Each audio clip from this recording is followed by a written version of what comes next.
નમસ્કાર, આપ જોઈ રહ્યા છો પંચાયત સમાચાર 24। હવે જોઈએ અગત્યના સમાચાર। દાહોદના ગોદી રોડ સ્થિત સીએનઆઈ ચર્ચમાં નાતાલની શાનદાર ઉજવણી।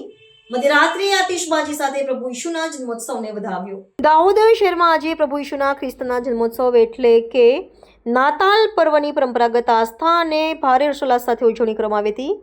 શહેરના ગોદી રોડ પર આવેલા સીએનઆઈ ચર્ચ સહિતના વિવિધ પ્રાર્થના ગૃહોમાં મધ્યરાત્રિથી જ ઉત્સવનો માહોલ જોવા મળ્યો હતો। રાત્રે 12ના ટકોરે પ્રભુ ઈસુના જન્મની વધામણી સ્વરૂપે ભવ્ય આતિશબાજી કરવામાં આવી હતી, જેનાથી આકાશ જળજળી ઉઠ્યું હતું અને સમગ્ર પંથકમાં આનંદની લહેર પ્રસરી ગઈ હતી।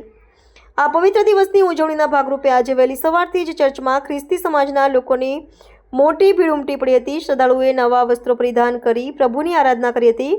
બપોરે 1 વાગ્યા સુધી ચાલેલી આ વિશેષ પ્રાર્થના સભાઓમાં ધર્મગુરુઓ દ્વારા પવિત્ર ગ્રંથના સંદેશાઓનું પઠન કરવામાં આવ્યું હતું। વિશેષ રૂપે સમગ્ર વિશ્વમાં સુલે શાંતિ અને ભાઈચારો જળવાઈ રહે તે ઉદ્દેશ્યથી સામૂહિક પ્રાર્થનાઓનું આયોજન કરવામાં આવ્યું હતું।